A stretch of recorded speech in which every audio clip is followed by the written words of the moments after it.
Olá, meu nome é Paulo Cogos, estou gravando esse vídeo para falar um pouco a respeito do dumping, um conceito que os governos amam, porque isso expande o seu escopo de controle sobre a economia, mas que não tem nenhuma base, nenhuma fundamentação econômica. Trata-se de mais uma falácia que o governo usa para te controlar. E as faculdades de economia amam ensinar o dumping. O pior é que as criancinhas já aprendem isso na escola. É um estupro intelectual, uma pedofilia intelectual. Então vamos acabar com essa porcaria dessa falácia do dumping aqui. Eu tô com muito sono, eu tava deitado quando me veio a ideia de falar do dumping aqui. Inclusive teve um membro do grupo Libertarianismo que pediu. Eu tava quase deixando para amanhã, mas resolvi falar hoje. Então é o seguinte, o que os mainstream, os estatistas dizem, é que algumas empresas vendem um produto abaixo do preço de mercado, ou abaixo daquilo que seria lucrativo, para levar empresas menores à falência. E depois que essas empresas menores vão à falência, eles tomam conta do mercado, ganham todo o market share e se tornam hegemônicos. Então isso faria com que oligopólios e até monopólios se formassem, e o argumento é que então o Estado deveria impedir que isso acontecesse. Para começar, o Estado é um monopólio. E depois que é a interferência do Estado na economia através de regulações, que faz com que as empresas pequenas tenham que sair do mercado e não possam arcar com o compliance regulatório. Isso sim concentra o mercado, não a concorrência. Em toda a história econômica não existe um caso de dumping que tenha resultado em oligopólio sem que houvesse interferência regulatória do governo no setor.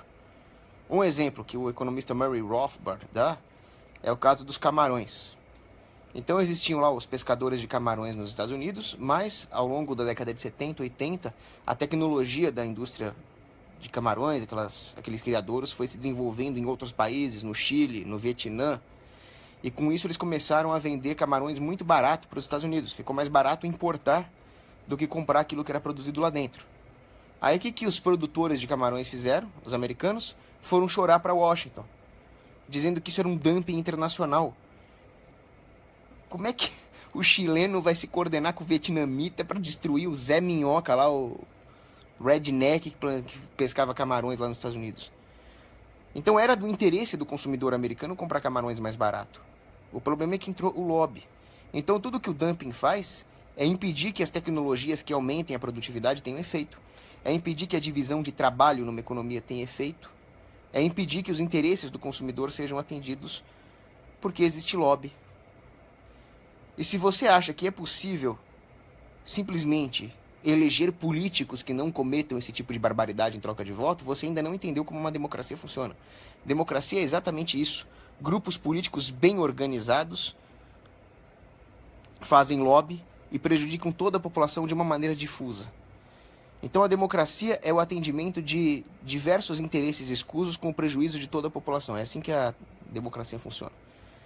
Mas então o dumping não tem problema? Não. Todas essas agências, antitrust, o CAD, foram criadas por pressão de grandes empresas que queriam se tornar monopolistas e usar a desculpa da concorrência para destruir os concorrentes menores. Quem escreve muito sobre isso é o Gabriel Kolko, que é um dos poucos comunistas que criticou o corporativismo mesmo, ao invés de criticar o capitalismo. E eu sugiro também o livro do André Ramos, que escreve muito bem. Ele fez uma tese sobre antitrust.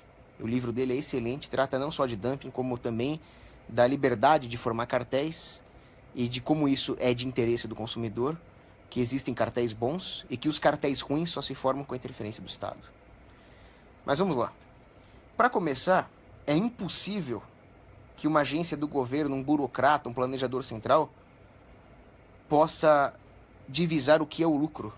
Porque o lucro é psíquico, é subjetivo. O lucro é um fenômeno psicológico, onde o indivíduo age e espera chegar num estado subjetivamente melhor do que aquele estado onde ele se encontrava. É por isso que o homem age. Isso é a base da praxeologia.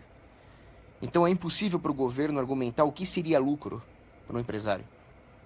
Muitas vezes, o empresário pode vender abaixo do que seria o lucro contábil dele, mas não o lucro econômico. Ele pode estar fazendo uma campanha de marketing, por exemplo, para divulgar o produto via boca a boca dos próprios consumidores. Ou então ele pode estar evitando uma perda maior. Vamos supor que haja uma flutuação na demanda do produto que ele vende. Então, ou ele vende mais barato, ainda que ele tenha prejuízo, ou ele não venderá nada e terá um grande prejuízo. Então, ele estaria fazendo um hedge, por exemplo. Vamos supor que o cara vende um produto perecível. Sei lá, o cara vende caqui. E o caqui vai estragar. Então ele vende abaixo do preço para poder eliminar logo esse lote aí. Então não dá para saber. Logo, eu posso afirmar peremptoriamente que qualquer tentativa do governo de combater o dumping não passa de controle de preços. E controle de preços é uma coisa que devia ser punida com a morte. Toda vez que houve controle de preço na história econômica da humanidade, houve escassez, houve tragédia, houve morte.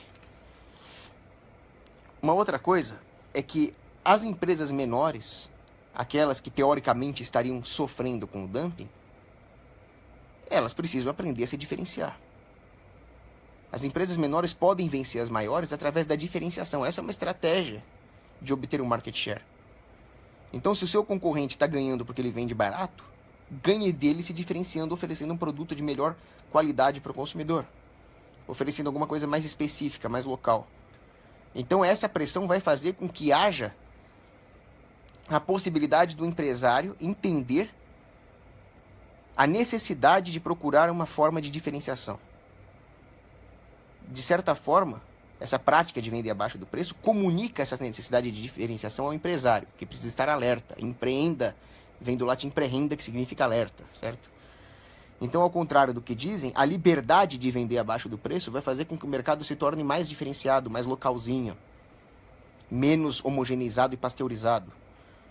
Aberrações econômicas, como nós vemos hoje, por exemplo, você vai lá no Champs-Élysées, em Paris, há aquela arquitetura maravilhosa, mas as lojinhas são todas a mesma porcaria que você encontra aqui no shopping. Você precisa procurar um pouco melhor em Paris para achar alguma loja típica, local, para você realmente saborear a cultura parisiense. Por que isso? Por causa das regulações econômicas, impostos e assim por diante, que só as grandes redes e grandes corporações podem sobreviver. Isso tem que acabar. Se você realmente quer fazer alguma coisa em prol da concorrência justa, eu sugiro que você pegue um caça-bombardeiro e bombardeie o CAD, e bombardeie todas as agências reguladoras do governo. Transforma aquilo em ruínas. E se alguém tentar fugir de lá, você passa fogo. Aí sim, nós vamos ter uma concorrência justa, por assim dizer. O grande ponto é a liberdade econômica. É isso que pouca gente entende. Além disso, um dumping não seria sustentável no livre mercado. Aquela ideia de que o cara vai vender abaixo do preço até extinguir os concorrentes é furada. E quem diz isso é porque nunca trabalhou na vida, não conhece como funciona uma empresa, nunca ouviu falar em conceitos contábeis. Até quando uma empresa pode torrar o seu capital, deixando com que os seus concorrentes se fortaleçam em relação a ele próprio para vencer um concorrentezinho menor? Então você imagina uma grande rede que quer entrar numa cidadezinha. Lá na cidadezinha tem a loja da Dona Clotilde, a lojinha local. Aí a grande rede fala, vou vender abaixo do preço para destruir a Dona Clotilde. Muito bem. Enquanto ele faz isso, enquanto ele torra o seu próprio capital, ele está deixando de investir na própria operação, de ter lucro reinvestível, e com isso ele está fortalecendo os concorrentes, as outras grandes redes que existem no mercado livre. Na certa, quem acha que isso é possível não conhece o quão acirrada é a concorrência no livre mercado. O empresário não pode descansar. O empresário está sempre brigando para manter o seu lucro. Afinal, no livre mercado, os lucros tendem a zero. Então, ele não pode se dar o luxo de destruir a loja da Dona Clotilde. A não ser que ele resolva destruir a loja da Dona Clotilde aqui, a da Dona Josefina ali. Então, ele vai destruir várias lojinhas em várias localidades. Com isso, ele vai realmente depredar o seu próprio capital a troco do quê? Se a loja da Dona Clotilde é tão localzinha assim, por que ele simplesmente se daria o trabalho? Por que ele se daria ao risco? Além disso, vejam o que pode acontecer. Se uma grande rede precisa vender abaixo do preço para vencer o da Dona Clotilde, ou seja, precisa vender a preços subsidiados para o consumidor, nós devemos lembrar que enquanto todo esse processo ocorre, o consumidor está sendo subsidiado, né? Fica muito claro para qualquer investidor que as operações de uma loja mais local são naturalmente mais sustentáveis, já que o concorrente está depredando o próprio capital com medo da concorrência da loja mais local.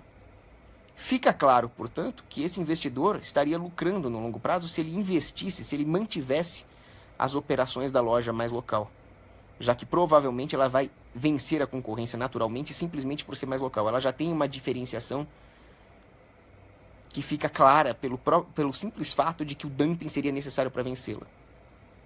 Então o fluxo de investimentos na operação dessa loja local no longo prazo, que teria muito mais retorno do que investir numa rede que está depredando seu próprio capital, tornaria o dumping insustentável. No médio prazo, até eu diria. E tem uma outra coisa. A grande rede que está praticando dumping está queimando capital. A taxa com a qual ela queima esse capital aumenta com o market share. Então ela cai numa armadilha.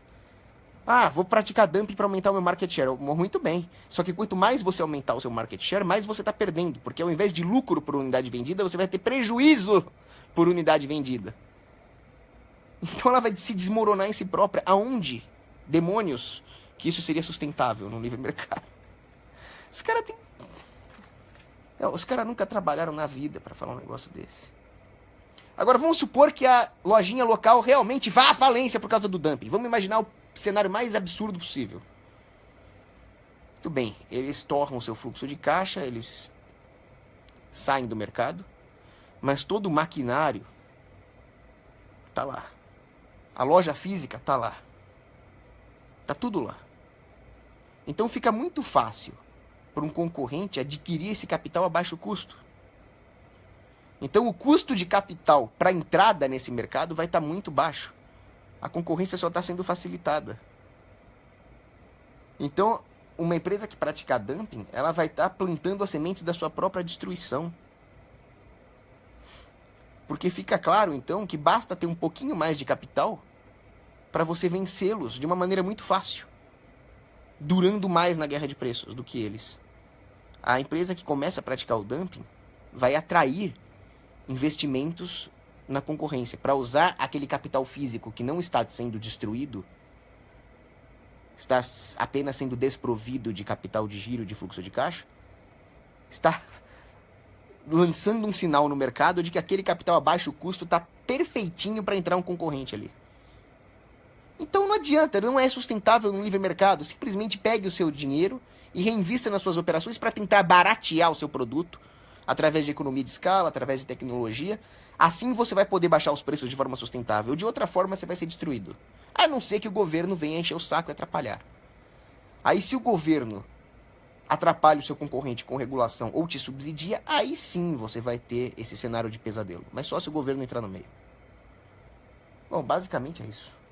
Deixa eu ver se tem alguma pergunta interessante. Bom, se alguém defendeu o dumping depois dessa.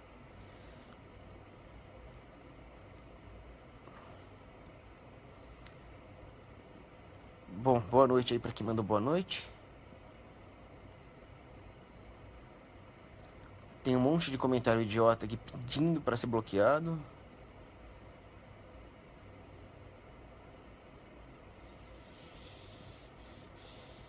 Paciência aqui que tô vendo se tem alguma pergunta interessante e infelizmente tem poucas. Bom, numa próxima live eu posso falar a respeito do contrário, né? Ou posso falar agora também. Quando o governo te impede de vender acima dos preços de mercado, te acusando de preços abusivos. Isso acontece, por exemplo, em caso de desastres naturais.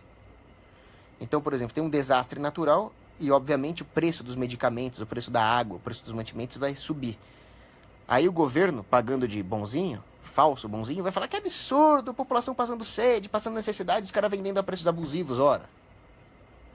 Esses preços altos refletem a escassez desses produtos por causa do desastre natural. Aumentou a demanda e diminuiu a oferta. Se não tiver uma subida de preços, aí sim que as pessoas vão morrer mesmo de sede, porque todos esses produtos vão desaparecer do mercado. Água. Além disso, os preços altos incentivam novos ofertantes a chegarem no lugar. Por exemplo, você tem um furacão como Katrina, lá em Nova Orleans, isso aconteceu mesmo, New Orleans. Acontece, e os preços sobem, há um incentivo financeiro para que as pessoas tragam mantimentos de outras regiões e tenham uma margem de lucro esperada ali, vendendo os produtos na região que foi afetada pelo desastre natural. É simples. De outra forma, o controle de preços seria causaria mais escassez. As pessoas não tenderiam a racionar o seu consumo, elas tenderiam a consumir rápido. Então, olha como seria anti-humanitário obrigar o ofertante a reduzir os seus preços. As pessoas mais rápidas, mais ágeis, com melhores contatos políticos, sei lá, que tipo de aptidão elas têm, aquelas que chegassem mais rápido no produto, ganhariam. Elas consumiriam rápido e todo o resto morreria de sede. Ao passo que, se o preço aumentar, haverá um comportamento racionador das pessoas na região atingida pelo desastre. Então há mais chance de ter para todo mundo. Sem falar no incentivo para a oferta. Então o cara que fala, ai, desastre humanitário e os caras vendendo a preço alto, vamos forçar eles a baixar o preço. Tem que bater num cara desse. Tem que dar muita porrada num cara desse. Eu não me lembro se era Marcos Túlio Cícero ou Sêneca, que inclusive criou esse cenário hipotético muito usado na discussão de dilemas éticos, sobre uma cidade que estava afetada por fome, e um mercador que estava no caminho ouviu falar que a cidade estava afetada pela fome e resolveu aumentar os seus preços. Isso seria ético? E a resposta é que sim, seria. Porque com isso ele sinaliza para o mercado que aquela cidade está passando fome, então vão vir mais mercadores. E incentiva também as pessoas a racionarem o seu consumo de comida. Então essa discussão é bem antiga. Além disso, ninguém é obrigado a ofertar nada. Logo, se o governo obriga você a ofertar por um preço baixo, o que ele está fazendo na prática é obrigar você a ofertar o que é escravidão. Controle de preços não passa de escravidão. Só que é uma escravidão extremamente danosa para a economia ainda por cima, né?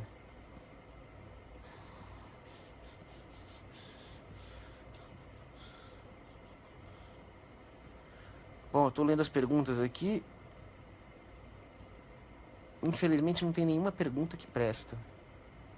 Ou se tem, eu estou pulando aqui porque eu não quero que esse vídeo fique, como diria o guru do Himalaia, enfadonho. Bom, como não tem nenhuma pergunta que presta, eu vou terminar o vídeo com uma piada. Conta-se que na União Soviética tinha 3 caras presos numa prisão em Moscou.